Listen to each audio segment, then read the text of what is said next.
Hey everyone, it's Average Gatsby, and welcome to my Fallout New Vegas guide. I'm going to be covering the unarmed, pill-popping, psychopathic Courier.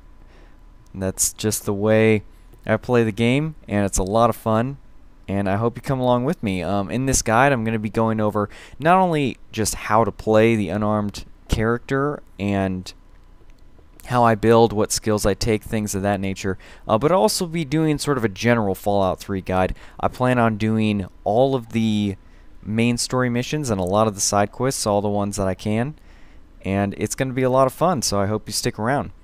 So we need to get right into it. As you can see, I've got all the pre-order bonuses, but I'm only going to be using one of the armors, but we don't really need to talk about that right now. We can talk about that once we get to my equipment and once I start venturing out in the world, because right now I got to decide my special. But first we need to name the character, and I'm going to name myself Jay Gatsby because that's, you know, of course I'm named Jay Gatsby. Come on. I'm not really sure if Jay Gatsby would come to New Vegas, but you never know. Anyway, so when it comes to special stats, this is probably the most important decision you're going to make in Fallout. I mean, arguably so, but your special stats, they can never be changed. You can never get a respec or anything like that, so it's really important to make sure you get these right. And I'll be going over absolutely everything and why I pick what.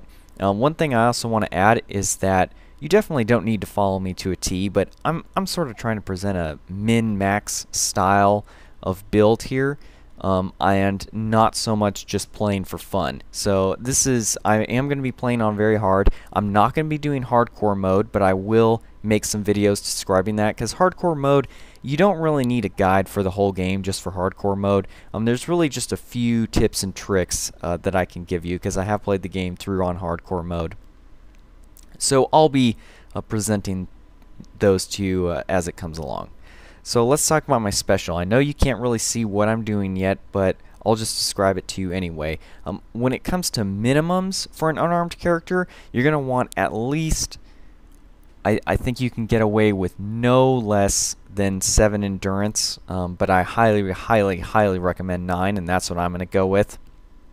And then your other stats, probably minimum 6 agility and 6 luck, and I think that would give you still one more stat point, so you might have, you know, trying to make as few changes as possible may put 1 point in strength. But for me, I want to make a lot of changes, and one thing I'm going to do that's kind of surprising is I'm going to take charisma down to 1. And you might be thinking, whoa, I mean, isn't speech a really good skill? Aren't, you know, companions useful? And yes, they are, but that's not a reason to take charisma. Charisma only gives your companions a small damage bonus, and honestly, I'm not going to really be using them that much. All of the other skills are better than charisma, and so it's really just best to suck all your points out of charisma and put it in other stuff. Now, I'm still going to max out speech, but putting points in a special stat, just to get a skill up is a really inefficient way to do it. So I'm taking 8 strength, and the reason why I'm taking 8 strength is because I want a certain weapon, the ballistic fist, later on in the game, and I want to be able to have it just with an implant. That's another thing. You should never have a skill over 9 to start off with, because you can get an implant later. I'm starting off with 9 endurance, and the reason for that is because 9 endurance is going to let me have every implant in the game without using any sort of intensive training. If you don't know, the amount of implants you can get is based on your endurance, your base endurance. So not an endurance implant and not any equipment or anything. Your base endurance is basically whatever you pick at the start of the game, and then anything you add through intensive training, which I don't plan on doing.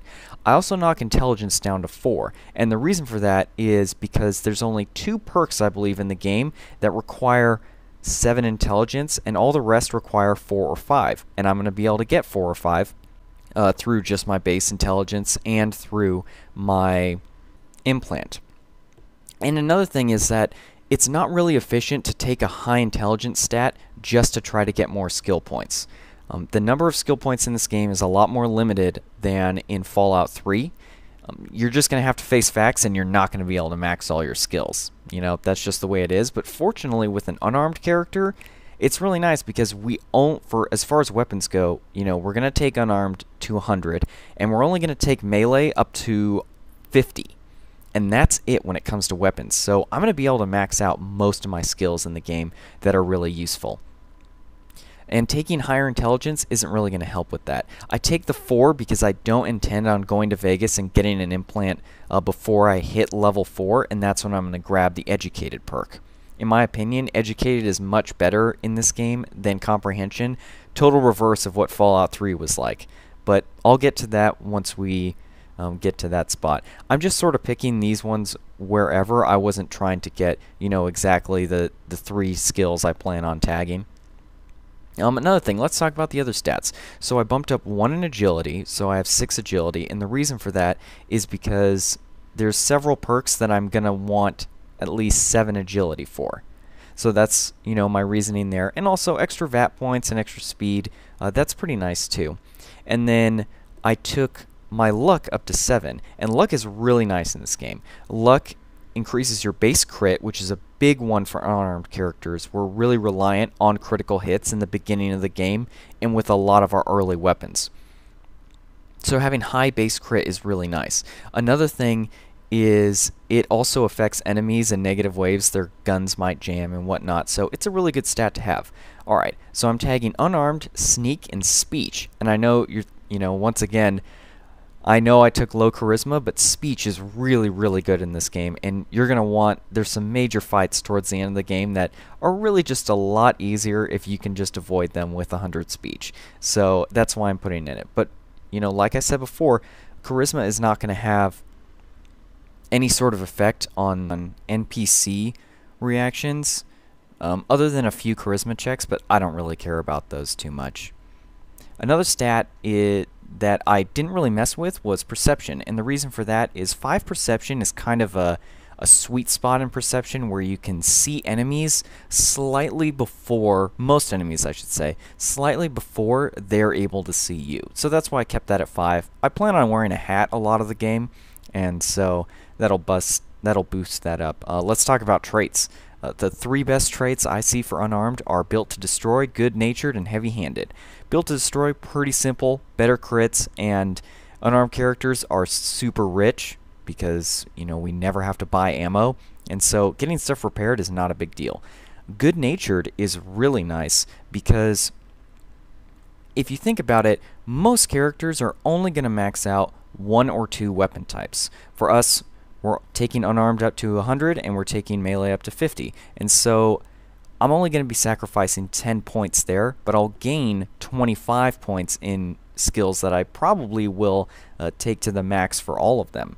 And then finally, heavy-handed is really nice if you start off early in the game with the ballistic fist, but for a crit-heavy build like mine, it's not going to be all that useful, so that's why I didn't take it. And another reason I didn't take it is because I wanted to take Wild Wasteland, because I wanted to show you guys all the cool stuff that you get to see in the game with that perk.